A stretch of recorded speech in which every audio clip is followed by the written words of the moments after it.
नमस्कार, मैं अंजलि मिश्रा। स्वागत है आप सभी का द न्यूज में। झारखंड के मुख्यमंत्री हेमंत सोरेन के करीबियों के यहाँ ईडी की ताबड़तोड़ छापेमारी आज देखने के लिए मिली है। उनके काफी करीबी बिजनेसमैन हैं, काफी करीबी लोग हैं, मीडिया सलाहकार हैं, डीसी हैं, वो भी रडार पर हैं और इन सभी के यहाँ ताबड़तोड़ छापेमारी हो रही है। जिसके बाद विपक्ष जब भी इस तरीके की छापेमारी या कार्रवाई होती है, चाहे वो ईडी, सीबीआई या आईटी की हो, उसके बाद वो एक साथ आके एक सुर में बयानबाजी करने लगते हैं और इस बार भी यही मामला देखने के लिए मिला है। जिस तरीके से झारखंड के मुख्यमंत्री के करीबियों के यहाँ ईडी की छापेमारी हो रही है, उससे विपक्ष जो है बुरी तरह से बौखलाया हुआ है और जमकर बयानबाजी कर रहा है। और इसी बीच हम आपको बता दें कि इस लिस्ट में सबसे पहले नाम जो है वो तेजस्वी यादव का शामिल है। तेजस्वी यादव इस मामले को लेकर जमकर बयानबाजी कर रही है और कह रही है कि ये तो ईडी की आदत बन चुकी है, ईडी इसी तरीके से जो है कार्रवाई करती रहती है और ये पहली बार ऐसा नहीं है किस तरीके की कोई कार्रवाई हो रही है। और क्या कुछ कहना है तेजस्वी यादव का, एक नजर डालिए। नहीं, ये तो आप जान ही रहे कि ये होना था और ये कोई पहली बार आप लोगों को भी जानकारी मिली है, हमको मिली है। ये तो पहली बार है ना पहली बार है ना अंतिम बार है। ये सिलसिला तो चलता ही रहेगा जब तक चुनाव रहेगा। तो हम तो पहले ही बोल दिए थे भाई ये होना है।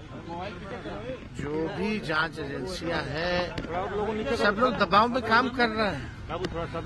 अब इस पे बार बार सफाई देना, बार बार इस पे कमेंट करने का कोई मतलब नहीं रह गया।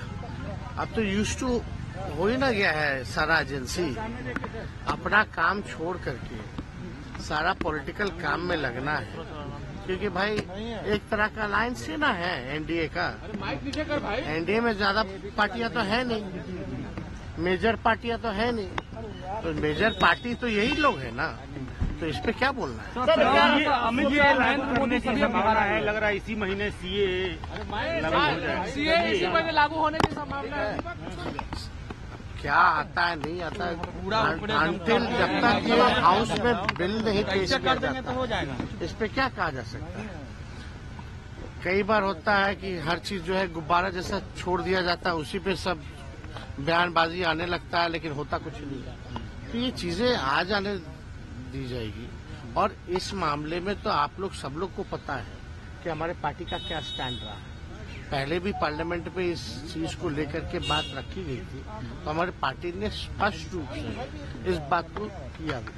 अब चुनाव आएगा तो इस तरह के मुद्दे आएंगे, हिंदू, मुसलमान, मंदिर, मस्जिद, और कोई मुद्दा है क्या। और हमको भी पूरा यकीन है कि 3 चीजों के अलावा आप लोग कुछ नहीं पूछिएगा। हिंदू मुसलमान के बारे में पूछिएगा कहीं ना कहीं से, दूसरा जांच एजेंसियों के बारे में पूछिएगा, और तीसरा जो है आप लोग जो है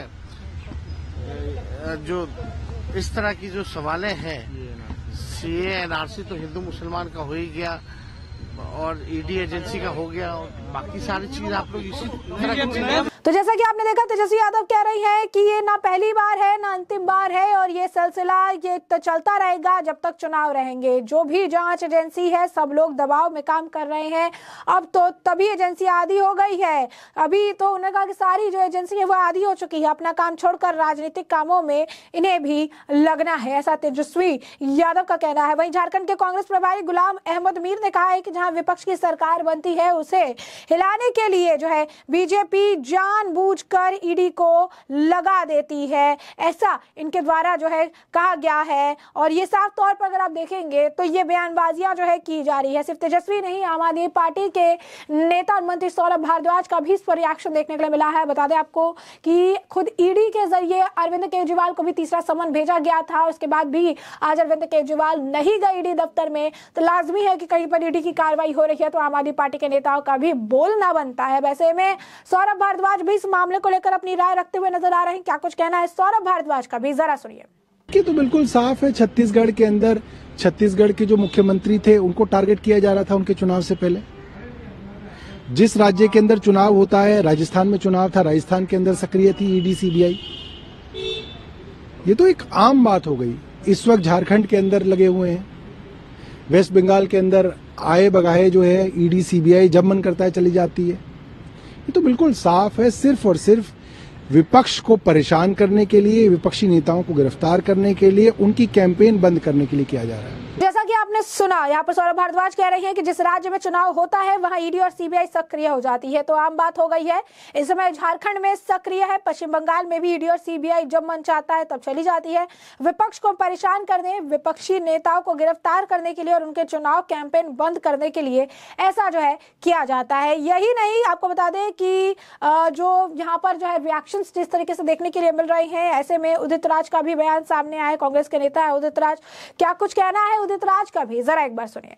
ये तो है कि एक मात्र आदिवासी मुख्यमंत्री आदिवासी पार्टी का है, आदिवासियों को कहाँ बर्दाश्त करते हैं, दलितों को कहाँ बर्दाश्त करते हैं, और लालू यादव के साथ में किस तरह से किया, जितना अन्याय लालू यादव के साथ भी किसी और के नहीं। अडानी लाखों करोड़ रुपया लूट ले गया और इसके अलावा भी तमाम बैंक को लूट करके भाग गए, उनके खिलाफ कोई कार्रवाई नहीं। इसी देश में सुभाष चंद्रा जो जी न्यूज का है उसका 6500 करोड़ माफ कर दिया, वो भ्रष्टाचार नहीं है। वो लोन लेते हैं, घाटा दिखा देते हैं, अपने बच्चों के नाम वो पैसा ट्रांसफर करके साइफन कर देते हैं, उद्योग उनके चलते रहते, मौज मस्ती होता है। अनिल अंबानी देखने को बैंकरप्ट है लेकिन पूरी जिंदगी जी रहा है क्योंकि पैसा साइफन आउट हो जाता है। तो इनको तो दलित आदिवासी और पिछड़े तो बर्दाश्त नहीं होते, तो सरकार के पीछे पड़े हुए हैं।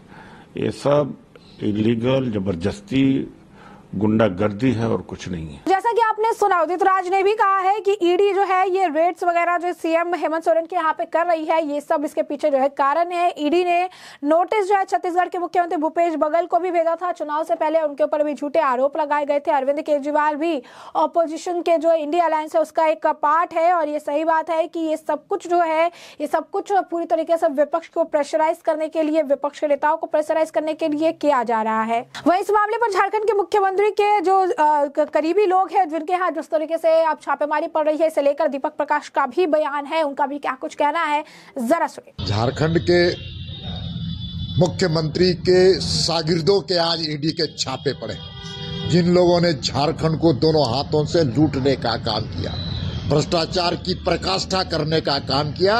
और मोदी की गारंटी है कि गरीबों के जो पैसे जिसने लूटा है उनके घर से बरामद करके गरीबों के हित में काम करने का संकल्प प्रधानमंत्री नरेंद्र मोदी जी का है। और झारखंड को लगातार भ्रष्टाचार की पराकाष्ठा पहुंचाने वाले अब जेल जाएंगे, उनके चेहरे बेनकाब होंगे। और साथ ही साथ जो सत्ताधारी दल है झारखंड मुक्ति मोर्चा, कांग्रेस और आरजेडी के संरक्षण में जो भ्रष्टाचार चल रहा है, उन भ्रष्टाचारियों को जेल जाना ही पड़ेगा, जेल जाना ही पड़ेगा। जैसा कि आपने सुना, उन्होंने कहा कि झारखंड के मुख्यमंत्री के शागिर्दों ठिकाने पर आज ईडी के छापे पड़ रहे हैं, जिन्होंने गरीबों के विकास के पैसे को भ्रष्टाचार की भेंट चढ़ाने का काम किया है।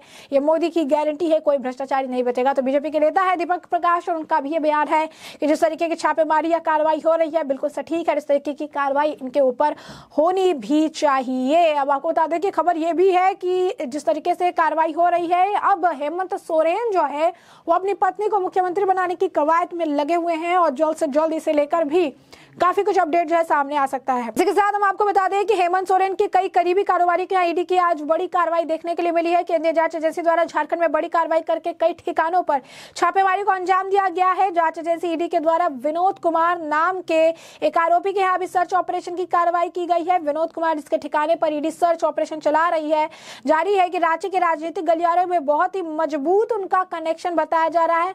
रांची के पिक्सा मोड़ रातू रोड में रहने वाले रोशन नाम के आरोपी के यहाँ भी ईडी सर्च ऑपरेशन कार्रवाई कर रही है। साथ ही रातू रोड स्थित अभिषेक कुमार पिंटू के घर भी ईडी की छापेमारी की जा रही है। ईडी के सूत्रों की माने तो झारखंड के मुख्यमंत्री हेमंत सोरेन के मीडिया सलाहकार भी ईडी की रडार पर है। मुख्यमंत्री के मीडिया सलाहकार पिंटू उर्फ अभिषेक प्रसाद पर गिरफ्तारी की भी तलवार जो है वो लटक रही है, और ये सारी चीजें जो है देखने के लिए मिल रही है। झारखंड में अवैध खनन से जुड़े मामले में जांच एजेंसी ईडी के द्वारा सहेजबाग के डिप्टी कलेक्टर के यहाँ भी सर्च ऑपरेशन के लिए टीम पहुंची हुए। तो आप देख सकते हैं किस तरीके से ईडी की कार्रवाई से जो है विपक्ष बौखलाया हुआ है। झारखंड के मुख्यमंत्री के करीबियों के यहाँ ये कार्रवाई हो रही है और विपक्ष जो है लगातार इस मामले को लेकर बयानबाजियां करता हुआ नजर आ रहा है। तो ऐसे में हमने आपको जो पूरा मामला है ये बड़े विस्तार से बताया कि पूरा मामला क्या है, किस तरीके से झारखंड के मुख्यमंत्री हेमंत सोरेन के करीबी कारोबारियों के यहाँ छापेमारी पड़ रही है।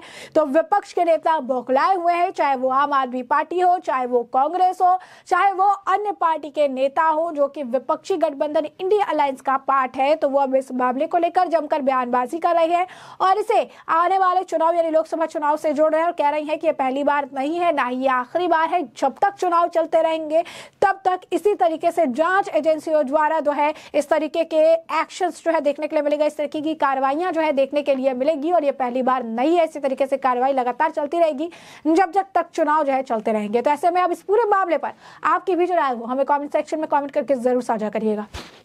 धन्यवाद।